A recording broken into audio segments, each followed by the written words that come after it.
Hello everyone, welcome back to the White One Auto YouTube channel. And what we have in here today is a 2012 Cadillac Cts all-wheel drive coupe. So the reason why it's in the shop, we'll give you a little bit of backstory. So about 3 weeks to a month ago, it was hit on the back right corner.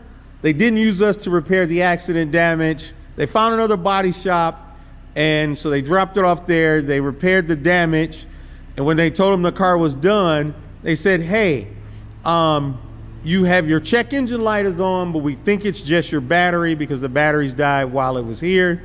And you also have a service park light on, and we are not mechanics. We just do body work. So you have to take it to a mechanic to figure out what is wrong.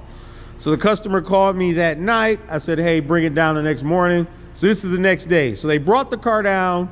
They told me the check engine light shut out as they were driving home, and the park light is still on. So I will show you what message you see what they are complaining about.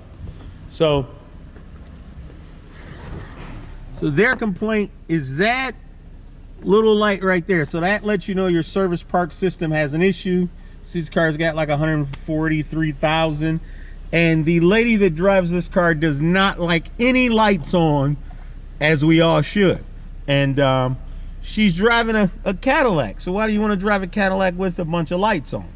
So he said, okay, hey, we will take a look at it. They let us know also, they said that the body shop told them they think they have a bad harness. The harness isn't available, so somebody just needs to find the harness, and then we can go from there. So they, of course, because we do pretty much all of the maintenance and repairs on this car, they elected to bring it to us, and I'll bring you along to show you what we have found. So I want you to make note, you see how it looks right now. So what we're gonna do is we're gonna raise this thing up in the air, and I'll show you what we found. Okay, so let us look underneath. So one of the first things I notice is, remember, this car is black. So it is not necessarily a bad repair to use a used bumper cover, but said bumper cover here is cracked. And they did not paint the whole thing black. It's still red. It's still red there. We're missing clips and screws here. Now there is an isolator, an absorber, an impact absorber. You see it right here? So you see how that looks, how it comes down on the bumper. See how there's a push pin here? Now there's a screw here. So does it take push pins or screws or a mixture? Which is it? But let's follow along. If you look right here where there are no push pins or screws, the reason why they're not there is because the absorber is broken off. Also, wait, that's on this side. We got our red-green style repairs. We got our duct tape holding it on. I'm not sure if this thing's just holding it on because they're holding it on after they've glued it and resecured it. There was some over here, but the major problem is, see, this wire is hanging down. And we live here in Michigan, and this is gonna collect snow and ice, and it's gonna continue to droop and cause you problems. But you see how this thing isn't plugged up? Now this is exactly how it came to us. This thing is unplugged. Remember, they said that this thing needs a harness. So we're gonna plug this back in, and I want you to remember how the dash looked before. See, we're missing some screws there. I mean, I guess this place likes leaving a few screws loose. And I'll let it down. I'll show you what the trunk area looks like. So let me see, will the trunk release without me having the key on, because the fob is inside the car, so it won't. Let me grab our fob.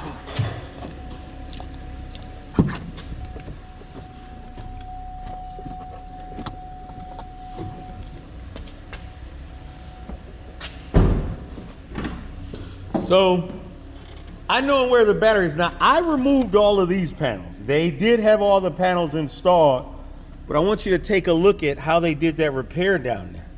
That is horrible. I mean, it's already starting to rust.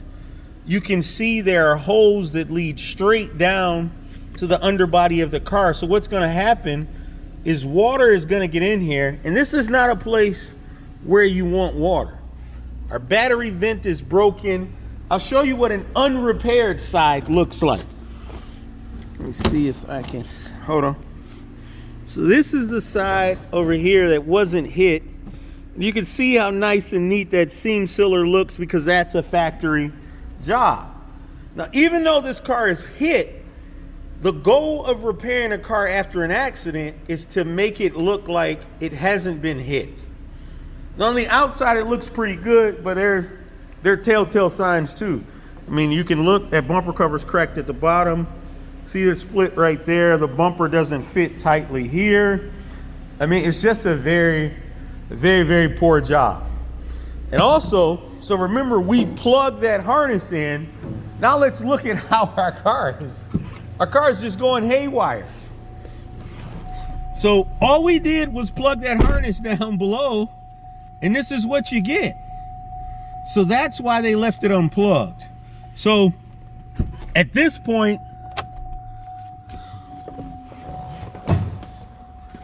I called the customer and I said, hey, you need to come down here and take a look at this because I think you should hold this other shop responsible because you paid them for it.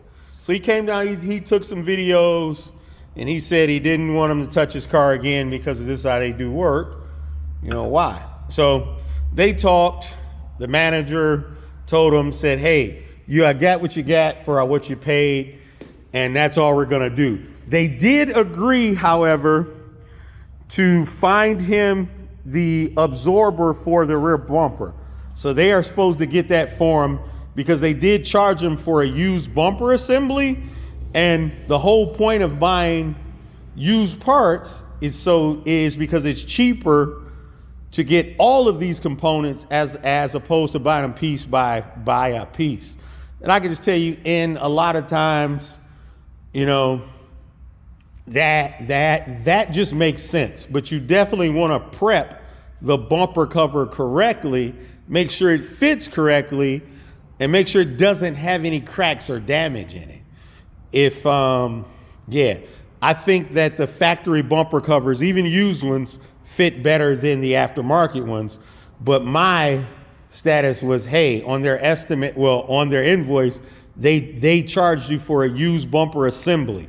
So that should include all of those parts. You shouldn't have that steel wrecked absorber on there, which I could even get that thing today. I think it's like $500 and some change. So they said that, hey, they would get him one and he's gonna get it. But like, this is the problem with using someone that does the job cheaper for a reason. People, very few times in life do you get high quality at a cheap price. And normally places that do that don't stay in business for long because it's kind of hard to operate staying a high level of quality at a low price.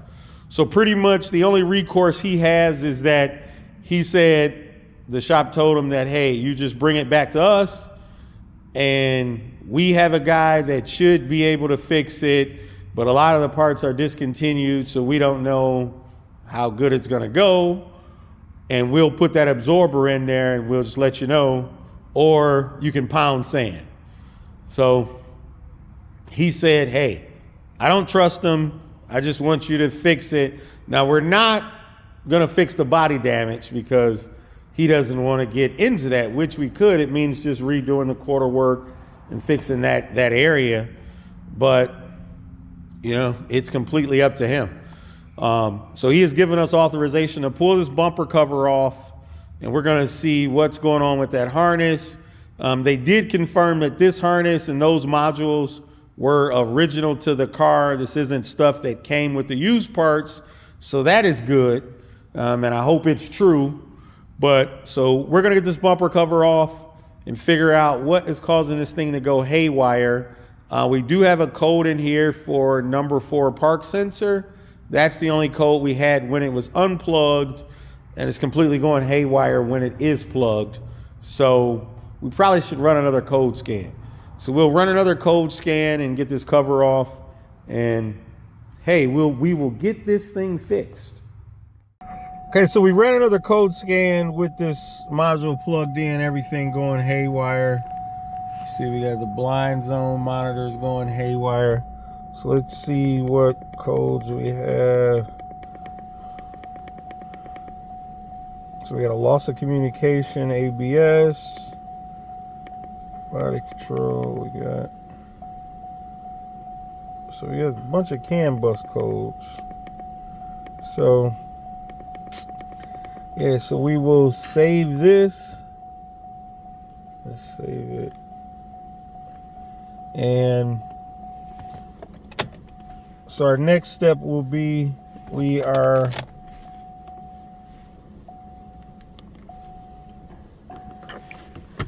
what we're gonna do next is we're gonna disconnect this battery, pull this bumper cover off, and start getting this thing diagnosed. Okay, so we got our bumper cover off.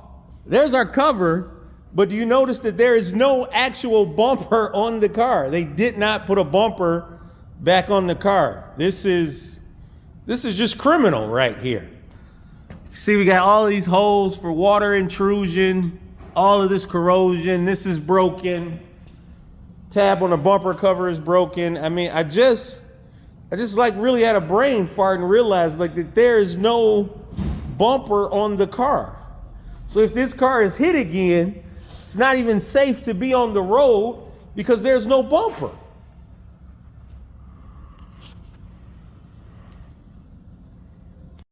Okay, so this is after the bumper cover is removed.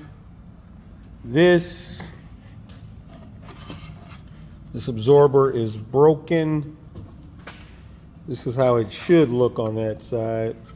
We had one tab up there broken. You can see it was always broken because they got the paint down up in here. So, and you see they didn't really paint the whole bumper. You can still see it's red. So, there are a couple other clips here, like this one is snapped. This side here is fine up here. That's like where it goes.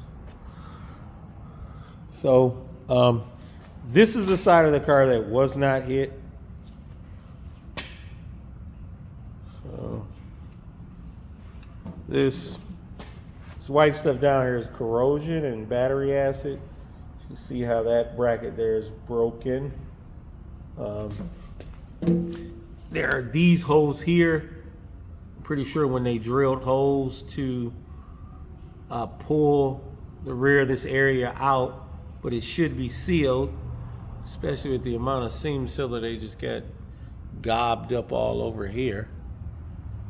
So what we're gonna do next is we're gonna pull this part off and this just to see how it looks underneath, see how many holes are there, because we need to prevent water intrusion from getting inside the car.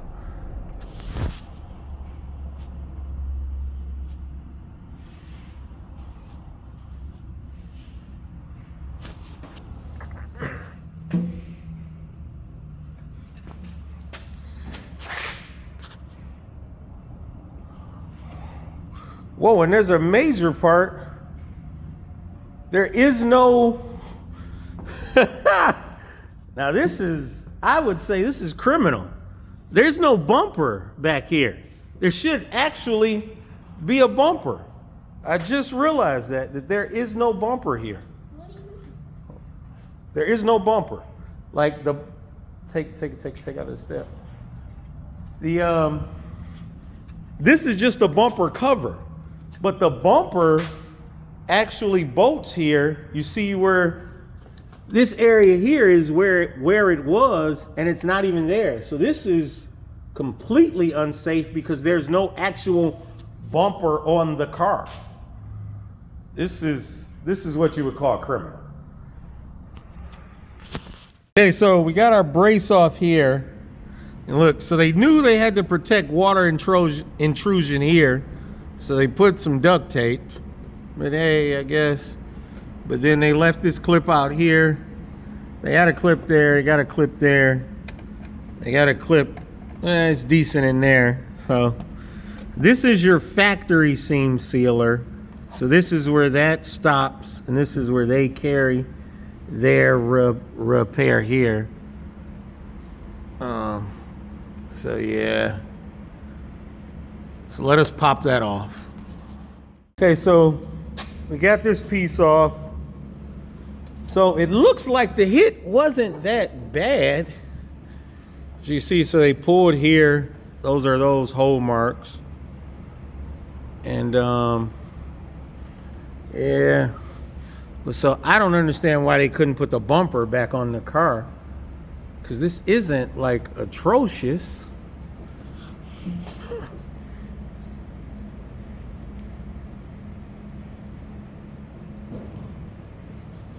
So I mean, it looks very, very bad in here. So you can see all of that corrosion in there has already formed. So let's get this battery out. We'll take a look. Okay, so we got our battery out. Now let's look. So they did replace the battery tray. We got a myriad of rivets. We got some dum-dum there, some seam sealer. Plenty of corrosion here. Yeah. So this is...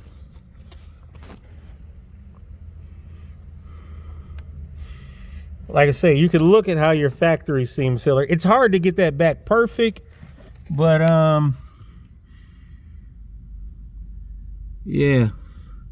So they did replace the battery tray, but look at how it's all. Well, actually, I doubt if this is a replacement. It looks like they pulled this off and had to put it back on. Yeah, because these here are factory spot welds or resistance welds. They haven't been touched. So it looks like this thing was just mangled, and then they cut it and reformed it. That's why you have all of this goop right here. The battery must have got hit and cracked, because it would have been bolted down, and it was leaking out battery acid, and it just leaked out every place. Like you can see does the ground even go here, or did they just have to clean it off? So we'll have to double check that. Yeah, but it wasn't even that bad, because it didn't even break those resistance welds there. So yeah, this is what a cheap price always gets you. You know, you want to go cheap, this is what you get.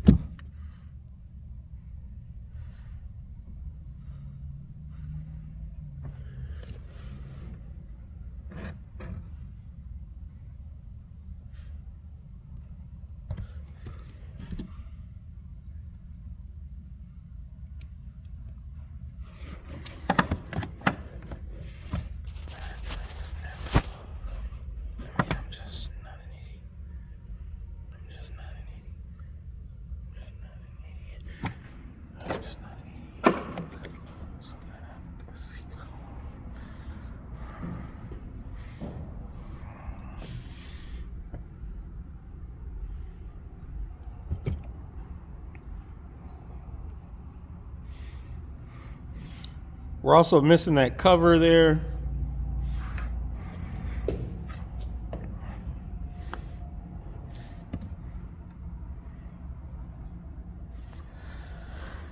Yeah, buddy. So, okay, let's get this thing up in the air and we'll start looking at our car side wiring. Here's a better undershot of how it looks underneath.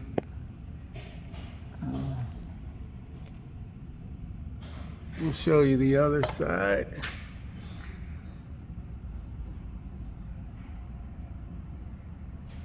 So you compare for yourself. Yeah, I'm amazed that they didn't put this bumper back on this car, because this doesn't even look damaged.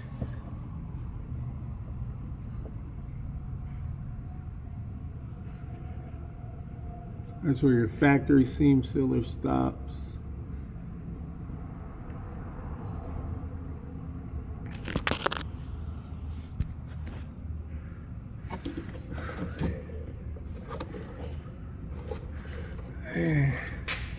This looks okay. So I would start, well, I am going to start with my bumper side wiring.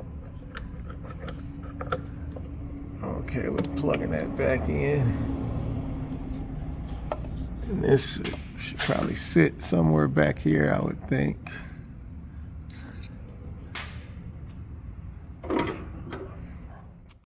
Okay, so we're still on our CTS here. Like I say, so we jacked it up because remember we got our our park brake control module, which isn't communicating. So once we plug that thing up, the whole cluster goes haywire. It gives us a bunch of messages. So now, unfortunately, our park brake control module is located on our subframe. To really get access to it, you have to drop the subframe. So that's not what we're gonna do unless we're certain that that is wrong. I've checked this wiring. So far, all of this looks okay. Our terminals in there look okay. But I know as soon as we plug this back up to here, the car goes haywire. So, by my experience, it had me thinking, okay, it seems like we have a wiring issue because it's the traction light is coming on and off and on and off. So it seems like we have a wiring issue. So this side is our park brake control module side. This side right here is our car side. Now remember, this is where it was hit. You got a clip there, you see the paint. We're missing a clip there. This is where all of this body repair was done here. So our car is running. I hope you can hear that. You see the exhaust coming out. So I want you to notice something. So this is our car side harness. You see down there where there was some repair done up in here and it's glued. Watch what happens if I wiggle this.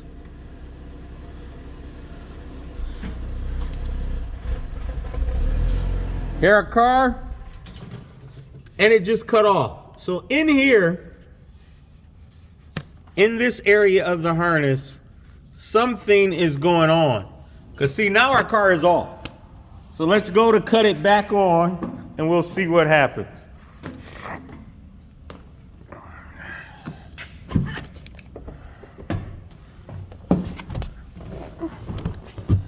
So let's go to, wait, I hit the wrong button on my phone. So let's start it back up. So it starts back up. It runs poorly. Let's jiggle that harness to see if we can get it to make a connection again.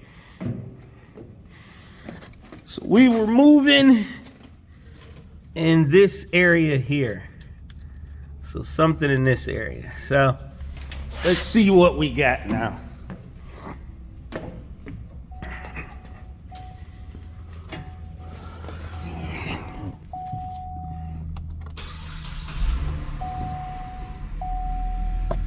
It's running. So now, let's go jiggle our wires again.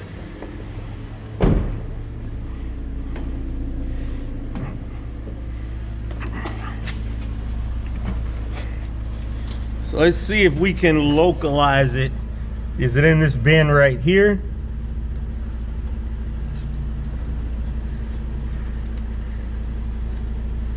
Doesn't appear to be in that bin.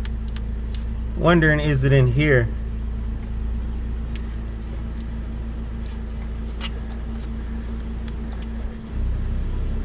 Ah, it's in here. So when we bend like that, when we flex that from here to here, when you get a flex from here to here. So also I think the reason why it's cutting out, because our fuel pump control module is back here in the rear of the car too. And so when we flex here,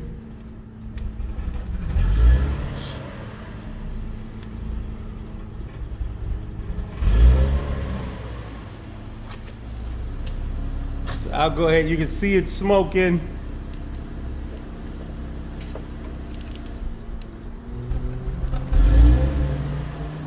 So what I'm gonna do is I'm gonna cut the car off and we're gonna pull this down here and get a look-see in there, see what's going on. Okay, so we've removed this covering and I don't see any wires nicked or anything. I mean, that's just from where it was in the covering all those years. But this, pretty sure, is a data communication line. And I think that's where our issue is in here. So what I'm gonna do is start the vehicle back up again, and then let me plug this wheel speed sensor back in. So I'm gonna start it back up.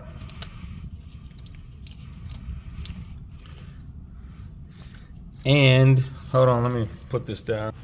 Okay, so I needed both hands to plug that in. So what I'm gonna do is start this thing back up and then come and directly wiggle this wire, touch it, and see does it cut out before I remove this tape, because I'm gonna need to make a call to our customer because the accident damage is right here, and kind of calling it hard to say this is part of the accident. If that wiring is probably, well, wait, let us not assume. Let's start the car up, and so we can say for certain without making assumptions.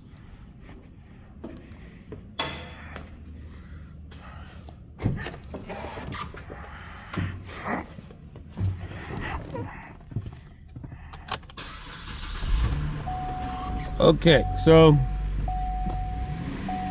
vehicle starts.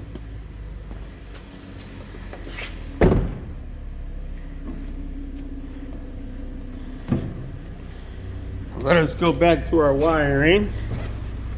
Here, let me see. Let me get this. Okay. So what I want to do is touch in this area there to see if it stalls out.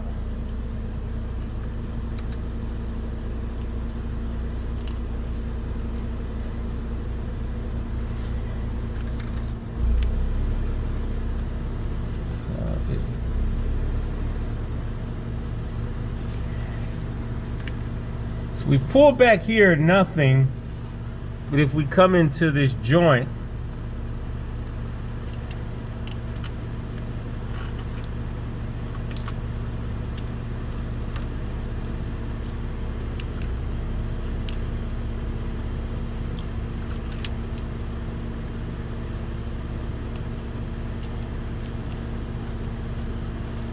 huh, that's crazy.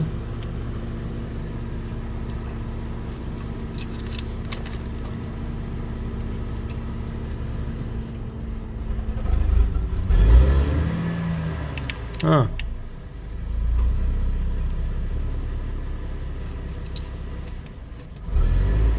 Okay, so we're gonna remove the tape in here carefully.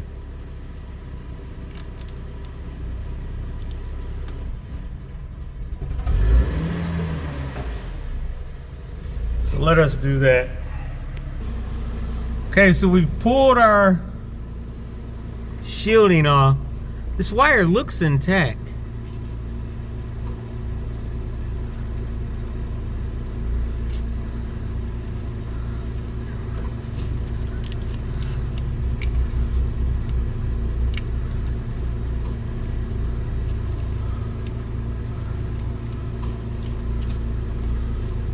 So let's see, so it lays pretty much like that.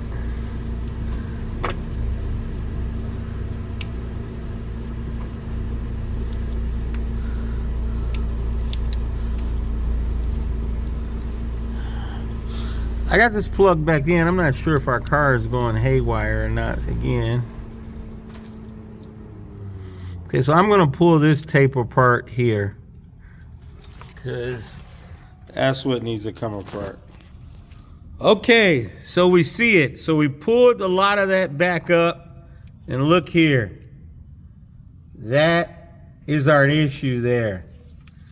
So we got to cut, which I don't see how this could happen, because this insulation, oh, the insulation is cut there too. Okay, so it is cut. It was just covered up with tape. So that is our problem here in this harness right here. Yeah. So that's where the insulation, the covering lays. This is our wiring that is cut. So let me wipe off my lens. So that is where we are cut at. Man. Yeah. And we got a little cut down there. I actually saw this one first, and then I saw that. So let me continue to remove this, and we'll see if anything else is in there. As you can see, there are more nicked wires here. So I don't think they, man, this thing is bad. Yeah. Yeah, so something burned out and it just started burning and burning and burning. Yeah. So this is very, very expensive. Very, very expensive. So this is our harness that runs up to our fuse box, comes down. The only cut I see is in here. So I guess that was part of the accident. But the rest of this, something arced out and there's burning. Like you can see, that is some burning. Yeah. Yep, so that's our issue there. So what we have to do is write this up and talk to our customer. Okay, so we are back on our CTS. We talked to our customer.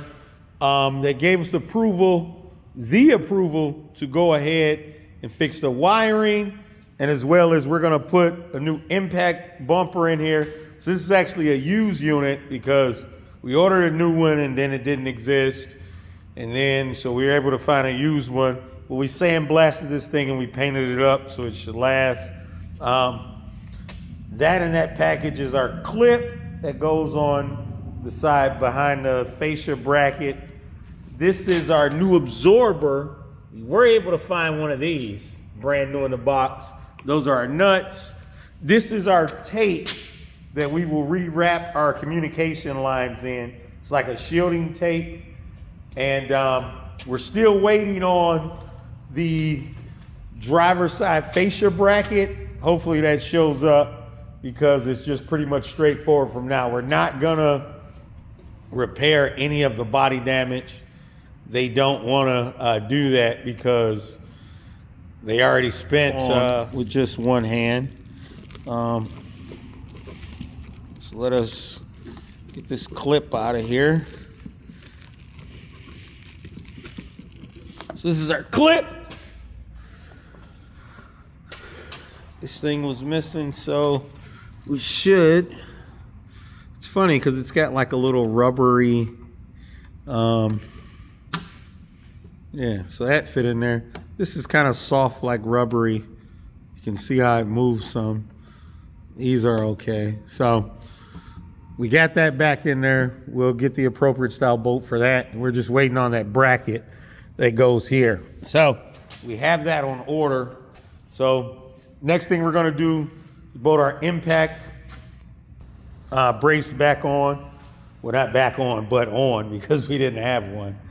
And bolt this thing back down. And then we will start with our wiring. Yeah, so we got our impact bumper on. We got two bottom nuts holding it on. And it fit on there quite nicely. Like I say, we didn't have to do any type of pulling on this car. It just bolted on nicely. So we'll finish getting that bolted on. And it also came with those two lower brackets that go on to support our absorber as well. So We'll get this on and then get our wiring taken care of. Okay, so these are body shop style nuts. They have a washer attached to them, but this washer is smooth. It doesn't have serrations. So what I'm gonna do is I'm gonna use some Loctite on these nuts, so they are held in place, and then we'll torque them to spec. So that's what we're gonna do. Okay, so we got our impact bumper on. It also came with these two extensions right here. We didn't have them on earlier, but those meet up with, so I'll show you on our old absorber. I believe they meet up around right here. You can see, what? Yeah, so I believe it goes in there. But this thing has got to come off because we do have a brand new one in the box, straight from the old General. Like, this is the part number. So, well, that is the part number. So this thing is brand new in the box. It's a very expensive piece of plastic and very limited to get right now. So this piece of plastic is not cheap. I think it's almost 600 bucks. I think it was like 587 or something like that. So you can see where the part is actually missing there, and the other end, you can see how that is missing there. So you can see how it has that leg that comes down there, and this side still has it. So yeah, so what we got to do is get the old one off. We're gonna tape this wiring back up because our issue wasn't in here. So we'll tape that back up, get this old one off, and get the new one installed, and then that portion will be good. Okay, so we got our clips out, but these screws here are pretty rusted in here. So what I'm gonna do is, not so I don't continue to strip these out, I'm gonna break this plastic away. Well, it's plastic. And then I can get a vice grip or something, or a pair of pliers on there, so I can get a good turn on it, so I can turn it out without possibly damaging what's left of these clips. Because I don't want to have to buy this piece. This surround for the exhaust is kind of expensive, and it would just cause more of a delay to get this. So that's what we're gonna do. So we got it off, we got our new one fitted on. So what we gotta do is, I tried heating these up, they still wouldn't come out, they just spun. So I'm gonna get some new screws and clips. We're just gonna grab these old retainers off of here and mount them to the new absorber, and we should be good there. So we have the new absorber mounted into the bumper and the old one up top, and this will allow you to actually see how much of it is missing. So this whole area here is missing, and so that is why this needed to be replaced. So what I actually believe goes in here are some of these retainers like this. So you can see we got one popped in there, and you just lift that out and it goes in there, and then the screw goes in there. So another thing I want to show you, so this is the original screw that they had in here. And you can see how, because they painted the bumper so poorly, see how it's still red there. We're not fixing that. So I'm going to use a wider head screw, one that actually looks like this, because this is what I typically would see in these. So I think these are better placed than the smaller head washers. And then these should be the size to fit in there. So I know that's plastic, and you may be thinking, well, what about the exhaust? I don't think the exhaust is actually directed out. I don't believe that the exhaust will melt that. I think it'll be fine. I actually believe that that's the correct way it's supposed to go. So let me find my other one here. Here it is. Here it is right here. It just clips in place. Let me see if I can do this. One-handed. We'll just slide that. They just go in place there. I mean, all this stuff like this is things that a normal body shop should have. Like, so I've got a cabinet's just got a bunch of screws and clips, and I'll take you over to show you that. Like, so this is just our screw and clip area. We got nuts and bolts there, new nuts and bolts. You got a few drawers with clips and things in it. This is the one that's organized more than the rest, so I feel comfortable showing you that. I mean, we got stuff like lock washers. I mean, just things you should have. Terminals. Like any body shop or quality auto repair shop, I think, should have all of this stuff here. So, yeah, so let's get this thing wrapped up. Okay, so put these clips in there to hold it. We got those in there. We cut these screws down. Everything's mounted nice.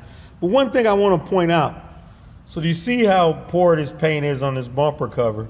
But you see all this dirt right here? So this car came to me the day after they got it back from the body shop. You can see how much dirt is here?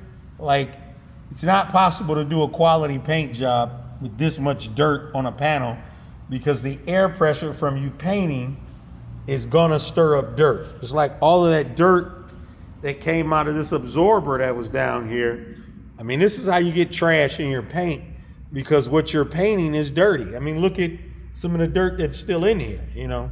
This is why you take a car apart and you paint it in pieces so you can get a quality paint job. But, so this thing now is fully assembled, ready to go back on the car. This will go in with push pins on the car when it's ready. And then, so now next we gotta start fixing the wire. Okay, so we've moved our CTS from the alignment rack, which is way down there at one end of the shop. We moved it down here to the other end. So we're just gonna sit it on a regular 2-post hoist, because what we're gonna do is start repairing the wiring. So now you can see a better look of this horrible repair this body shop did. I mean, you would think with this much seam sealer, why not put some right there? You can see this is battery acid that's already starting to corrode, and they charged this person for a corrosion protection package. So this is that wiring. You can see it's all cut there. We got damages down there. You got damage in here. Like, I mean, this is just bad. So we're gonna have to continually strip this down. I gotta disconnect the battery, because we're gonna have to fix this. And pretty much the way we're gonna fix it is we're gonna strip this back, put some adhesive line heat shrink in it after we remove all the portions of the damaged wiring. So yeah, it's a big job. Then we have to retape this with that tape I showed earlier. So we'll retape that so we don't get any noise in these wires, and then tape our harness all back together. Yeah, so it's a big job, but we love big jobs. Yeah, so let's get this thing going. Okay, so on our CTS, we separated that large bundle, and you can see it's actually 3 separate bundles of wiring. So this will actually make it a lot easier to fix. So I'll fix each of these individually, and then we'll tape them back together. And yeah, you can see how that wire is completely severed. That's a twisted pair too. We got a lot of nicking in there. A lot of severedness there. So yeah, also right here, there. Like this is that's a better shot of the cut in the conduit. You see that Matches up right where that is. So it's just a lot of damage here. So we'll go through individually, repair each one of these wires, and do the painstaking work. Yeah, but having them be 3 separate bundles like this is a lot less confusing. It's a lot easier. So yeah, still very time consuming, and yeah, but we'll get this thing done, and it'll be done correctly. So this car can be back driving with no lights on, and it can also have an impact bumper and the correct undamaged absorber in there. So let's get this done. So the repair method we use for these is we de-pin the connector. So we pull that out, then we take our damaged wire, we pull it through, we get to our damage area, and because we're not able to get heat shrink over that, so what we do now is we cut this wire, put an uninsulated butt connector in, and then put more adhesive line heat shrink. Just tape alone is not an adequate repair. We need to have something that we know is 100% weather tight. So I'll show you that. So we got our butt connector on there. It's got a very solid crimp. Then now we take and slide our heat shrink on there, and then now we'll heat shrink it down. So now we've got our adhesive line heat shrink melted down. I'm hoping it'll focus, but you see that glue right there, that adhesive. So that's what makes this a weather tight connection. And then we reinstall it in our connector and tape all this stuff back up. So that's why this is a very expensive repair to make, because you're doing this on a lot of wires. So let's keep on. Okay, so work's going well on our wiring. This is our last bundle here. You can see we got plenty of nicks here, but there's this twisted pair here that I removed the tape from, and now we have to re-tape it up. So what we're gonna use is some of this, because this will prevent any kind of EMF noise, and then we'll tape it up so you can see it will work as the factory intended it to. So you gotta put this stuff back to how the factory wanted it. So that's what we're doing.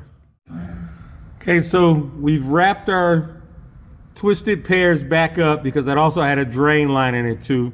So now what we're gonna do is put some tape on there, and this thing will be just as the factory intended it to be. So that twisted pair is all taken care of, and I want you to look and see. So we've repaired several of these wires already, and this harness isn't all bulging out where it even really looks like you can see the repair, because that is what the repair is supposed to look like. It's supposed to look like no repair was done. So with the exception of you being able to see that this electrical tape is new, you can't tell that there was a repair done.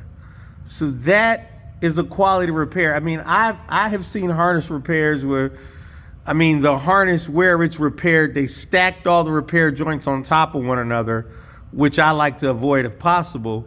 But also it's like 4 times the size of the repair in that area, and that creates a stress point too. So you can see we had 4 wires in here, it was repaired.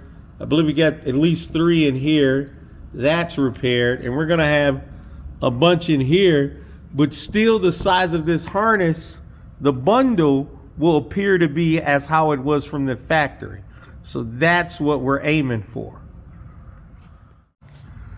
Okay, so we have made all of our wiring repairs. Now it's time to start taping and looming all of this back up so we can get it back in place, and then we'll put it down and test it, and we shouldn't have any lights on. Okay, so we got all of our wiring back secure. This here goes on our bumper for our rear park sensors. We don't have our bumper on, but what we're making sure is that we don't have those flashing icons anymore. So we're gonna let the car down and then we'll start it up and we should be okay. Okay, so we should be able to crawl in here.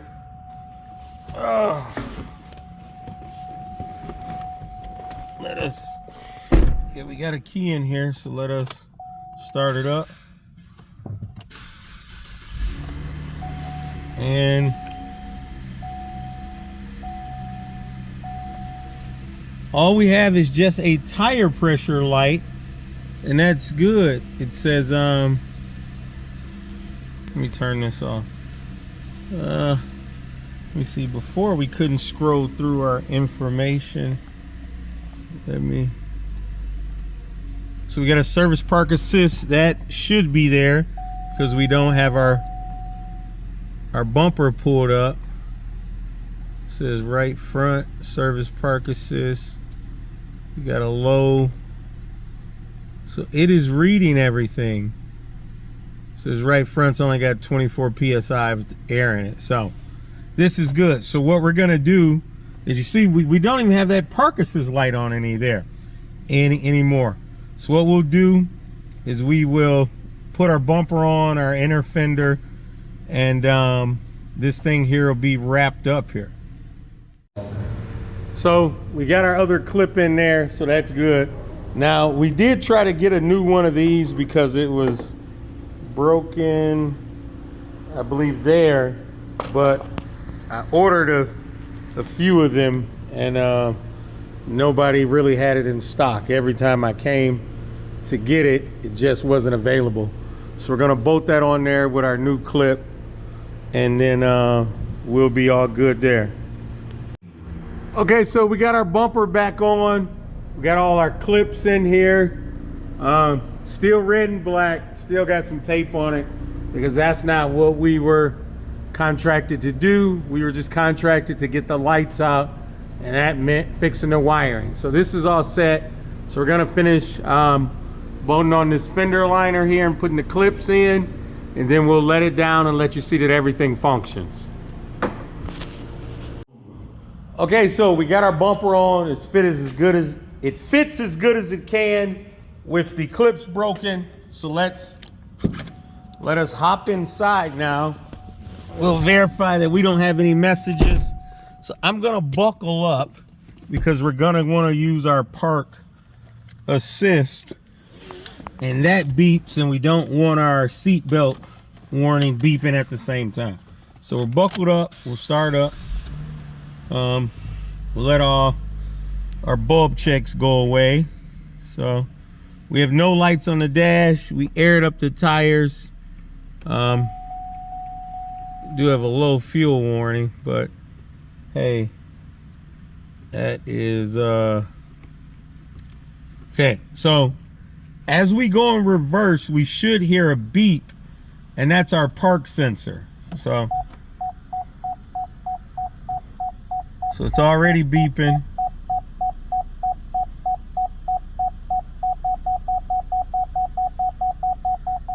And it increases the closer we get. So it is working fine.